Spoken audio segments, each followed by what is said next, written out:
అవార్డుల ఇష్యూపై కాంగ్రెస్ బీజేపీ మధ్య dialogue war జరుగుతోంది. బీజేపీ కార్యకర్తలను చంపి పాటలు పాడిన గద్దర్కు పద్మ అవార్డు ఇచ్చే ప్రసక్తే లేదన్న బండి సంజయ్ వ్యాఖ్యలకు కాంగ్రెస్ ఎంపీ చామల కిరణ్ కౌంటర్ ఇచ్చారు. బండి సంజయ్ కేంద్ర మంత్రి అని మరిచిపోయి మాట్లాడుతున్నారని విమర్శించారు. రైట్ వింగ్ భావజాలం ఉన్నవాళ్లు బీజేపీ పాట పాడిన వారికి అవార్డులు ఇస్తారా అని ప్రశ్నించారు. రాష్ట్ర ప్రభుత్వం ప్రతిపాదనలు పంపే సమయంలో ఎవరి పేరు పంపాలో వాళ్ళ పేరు పంపాలి. కేంద్రం ఆలోచిస్తుంది. మీరు పంపిన పిల్లలు ఇస్తారా? ఇది అన్ని ఆలోచిస్తారు. ఎట్లిస్తాం? మీరు వంశం ఇస్తాం. ఏంది అవార్డ్స్?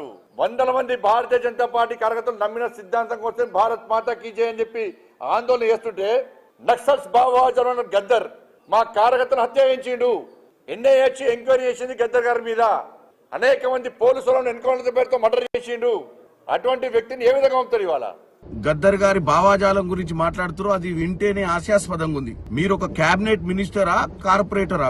మీరు అధికారంలో ఉంటే బీజేపీ భావాజాలం ఉన్న వాళ్లకు, రైట్ వింగ్ భావాజాలం ఉన్న వాళ్ళకే మేము పద్మ అవార్డులు ఇస్తామని చెప్పినట్టుగా ఉంది.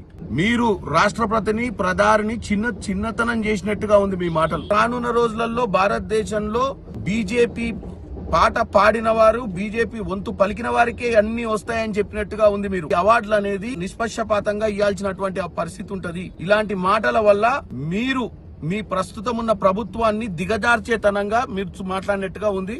దయచేసి మీరు మీ మాటలను విత్డ్రా చేసుకోవాల్సిందిగా కోరుకుంటున్నారు.